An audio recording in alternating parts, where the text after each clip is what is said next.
एक पुरानी हवेली के चारों ओर अंधेरा छाया हुआ था। जब भी रात होती तो वहाँ कुछ अजीब घटनाएं होती थी। हर कोने में डरावनी आवाज़ें सुनाई देती थी और खिड़कियों के पीछे से अजीब छायाएं दिखाई देती। एक रात एक लड़का जिसका नाम विक्रम था, वह अपने दोस्तों के साथ एक हवेली में प्रवेश करता है। सभी दोस्त हंसी मजाक और मस्ती करते हैं, लेकिन विक्रम कुछ अजीब महसूस कर रहा था। वह महसूस कर रहा था कि हवेली में कुछ बुरा होने वाला है। जब रात का समय बढ़ा तो सभी दोस्त सोने के लिए अपने कमरों में चले गए। विक्रम भी अपने कमरे में सो गया, लेकिन उसकी आंखें बंद नहीं हो रही थी। वह सोच रहा था कि कुछ अजीब है जो हवेली में हो रहा है। थोड़ी देर बाद करीबन 12 बजे के आसपास विक्रम को एक अजीब सी आवाज़ सुनाई दी। वह उठा और उसने अपने कमरे के बाहर की ओर देखा, लेकिन कुछ नहीं था।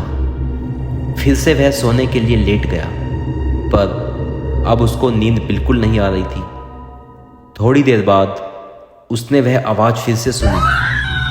वह कमरे के बाहर की ओर गया और एक पुरानी खिड़की के पास पहुंचा। वहां से वह एक अजीब दृश्य देखता है। खिड़की के पास खड़ी एक लड़की थी जो कि पुरानी सफ़ेद साड़ी में बिल्कुल सजी धजी खड़ी हुई थी। उसकी आंखें काली थी और वह हंस रही थी जैसे कि कोई अजीब बात हो रही हो। विक्रम की धड़कनें तेज हो गई।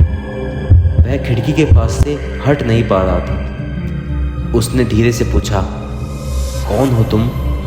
लेकिन वह लड़की कोई जवाब नहीं दे रही थी, बस वह हंसती जा रही थी। उसकी हंसी डरावनी थी और विक्रम को बहुत डर लगने लगा।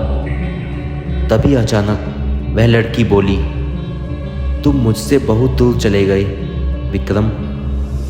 विक्रम को हैरानी हुई। वह सोचने लगा कि यह कैसे लड़की उसका नाम जानती है, लेकिन उसकी हैरानी तब बढ़ गई जब लड़की ने कहा, तुम इस हवेली में अकेले क्यों आए हो? जबकि विक्रम तो अपने दोस्तों के साथ आया था। विक्रम के मुंह से कोई शब्द नहीं निकला। वह बस वहीं खड़ा हुआ उस लड़की को देखता रहा, लेकिन फिर उसका ध्यान दूसरी खिड़की की तरफ गया। वह देखता है कि वहाँ पर एक और लड़की थी, लेकिन इस बार वह लड़की कोई सुंदर या कोई साड़ी पहने नहीं थी। उस लड़की की आंखें लाल थी और उसकी हंसी एक भयानक प्रेत आत्मा की तरह लग रही थी। विक्रम को वहाँ से भागने की इच्छा हुई, लेकिन उसके पैर मानो जम से गए। वह बिल्कुल भी चल नहीं पा रहा था। अचानक उन दोनों लड़कियों ने विक्रम की ओर देखा। उनकी हंसी और भी तेज हो गई। तुम्हारे साथ खेलने का समय हो गया है विक्रम, उनमें से एक लड़की बोली। विक्रम को डर लगने लगा और मानो उसका दिल बिल्कुल निकलकर बाहर ही गिरने वाला हो। वह चिल्लाने का प्रयास कर रहा था, लेकिन उसकी आवाज़ उसके मुंह से निकलने का नाम नहीं ले रही थी। तभी हवेली के दूसरी ओर से एक अन्य दरवाजे से आवाज़ आई, विक्रम विक्रम उठो, तुम्हें जल्दी बाहर आना होगा। यह कोई आम हवेली नहीं है, यह एक भूतिया हवेली है। विक्रम ने अपने दोस्त की आवाज़ सुनी। तभी वह अपने दोस्त की ओर भागा और वह हवेली से बाहर निकल गया। जब वह बाहर निकला तो उसने देखा कि हवेली आग के गोले की तरह जल रही थी।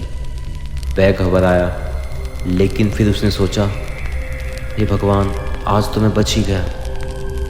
लेकिन फिर भी उसके मन से डर नहीं निकल पा रहा था। उसकी आंखों के सामने उन दोनों लड़कियों की आवाज़ें और वह लड़कियां दिखाई दे रही थी। वह जानने की कोशिश कर रहा था कि वह लड़कियां आखिरकार है कौन, वह क्या कर रही थी और उस भूतिया हवेली में उनका क्या मतलब है। लेकिन उसके बाद वो सभी दोस्त वहाँ से चले गए और अगली सुबह वहाँ के पास के गांव वालों ने उनकी बातें सुनी। तभी एक गांव वाले ने बताया कि करीबन 100 साल पहले यहाँ पर एक बड़ा परिवार रहता था, जिसमें से 2 लड़कियाँ जिंदा ही चल गई थी और यह हवेली तो कब की खंडर हो चुकी है। तब विक्रम सारी बातें समझ गया और वह अब कभी उस हवेली में जाने का फैसला नहीं लेता। वह कहता है कि मैं अब कभी भी इस हवेली में नहीं जाऊंगा। तो दोस्तों, अगर हमारी कहानी अच्छी लगी हो तो प्लीज़ हमारे चैनल को सब्सक्राइब करें और हमारी वीडियो को लाइक और शेयर करना ना भूलें। थैंक यू दोस्तों।